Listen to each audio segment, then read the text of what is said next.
Okay, so for this video, we're going to be looking at projectiles. First thing we need to do is to define them. And we are going to define a projectile as an object. So it's an object that is projected. So what I mean by projected is that it is kicked, thrown, launched into a space.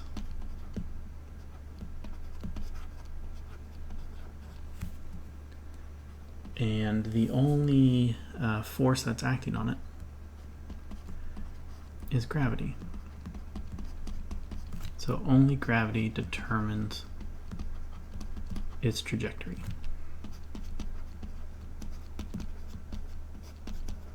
So let's break this down. A projectile is an object, and what I mean by an object is it's a defined continuous matter within some sort of boundary. So we're not necessarily talking about a single particle, it could just be a system of particles that are moving together.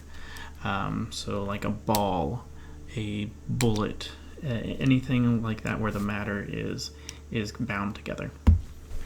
The next thing is I mentioned what projected means. It just somehow you get it into a space. So throw, kick, launch, push, pull, something. And then trajectory here is the path. So that's just what we're calling the path the projectile takes. And you'll notice this last piece here, so only gravity determining the path, that's essentially free fall. So a projectile is some sort of object that is launched into space and exhibits free fall. So let's take a look at one example here.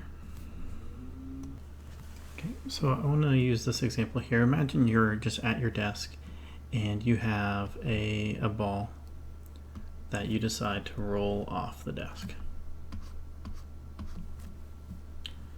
So it should roll off the desk with some sort of speed, and we're going to represent that velocity here with an arrow.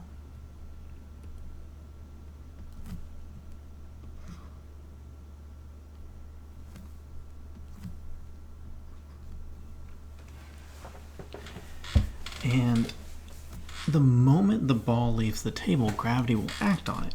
So we have projected it by rolling the ball, and once it leaves the table, it's going to be in free fall, so it now is a projectile. So this initial speed here will no longer be consistent, but the horizontal component will be. And or the horizontal component of that velocity will be. So let's talk about that real quick.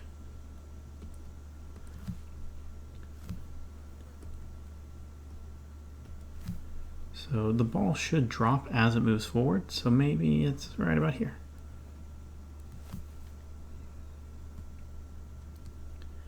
Well, gravity only pulls downward, so it's not going to pull to the left, it's not going to pull to the right. That means our velocity to the right should continue, or at least the component should be the same, so roughly the same length there.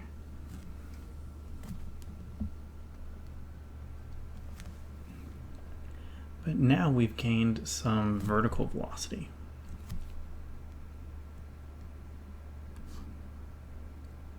And somehow the ball got bigger, but we'll ignore that. By the way, regarding the volume of the ball, typically when we're talking about a projectile, we treat it as a single point, so we're not too worried about the actual volume. Okay, so this horizontal component here stays the same. It stays V naught.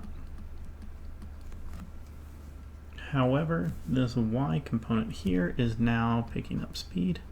So maybe after 1 second, this is the speed. Earlier, it was nothing. It wasn't moving up, it wasn't moving down. The moment it left the table, it didn't have a vertical speed. So at the beginning, there was no vertical speed. All right, let's move on.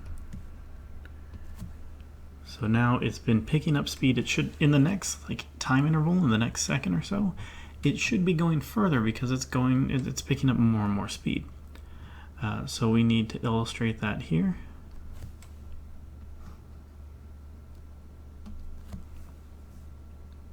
And it should have traveled the same distance forward because we have not lost any of our horizontal component.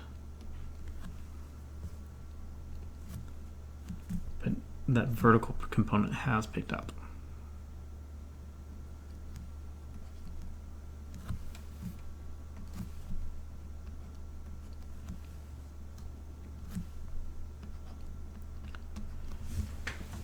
And you can try this on your own. It's easy enough to do. What you can do is just pick a value for the vertical and the horizontal and say the horizontal is going to be maybe 3 meters per second. And you can represent that with inches on your paper. And it should move forward. In this case, it'd be 9 inches over the course of 3 seconds. If this is 2 intervals, it'd actually be it'd move forward 6 inches. But this right here, that vertical part, should be gaining speed, so it should be picking up some distance there. And what that means for us is we do not get a straight line for the path. That's not how projectiles move. What we instead get is a parabola. So we call it trajectory parabolic. And one thing I want you to notice here, I broke the speed, I broke the velocity into horizontal and vertical components. If I actually asked for the speed of the ball, if we strapped a speedometer to the ball, neither one of those components would give us the right speed. To do that, we would need to combine the components. So you already know how to add vectors if you've been watching the other videos. So we have, here is the vertical component after 1 second. And now we've arranged these tip to tail. We could graphically find the new speed if we wanted. Or we can use, if we know the values, we can use Pythagorean theorem to get the speed at 1 second. Since you know the adjacent and the opposite vectors, you can use inverse tangent to get the angle. And once you have the actual speed and the angle, you can give the actual velocity of the ball. Before I wrap this up, let me talk about the free fall a bit more. When it comes to an object that is thrown upward, like if we throw a ball straight up, it should lose speed as it goes. Eventually stop and come back down. So what that tells us is there should be some sort of symmetry. So this parabolic motion, this parabolic trajectory,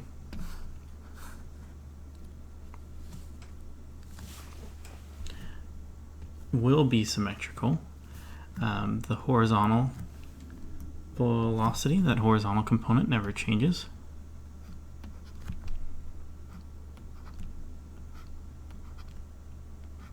It's constant the whole way through because gravity's only acting in the vertical. But those vertical components should decrease at the same rate that they will increase on the way down.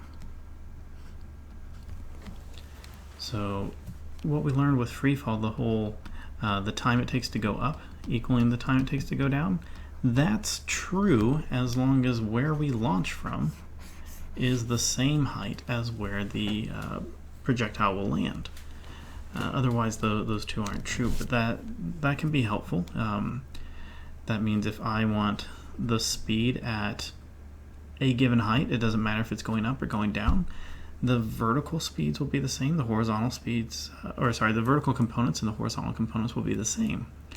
The only difference here is the direction. The direction is not necessarily the opposite.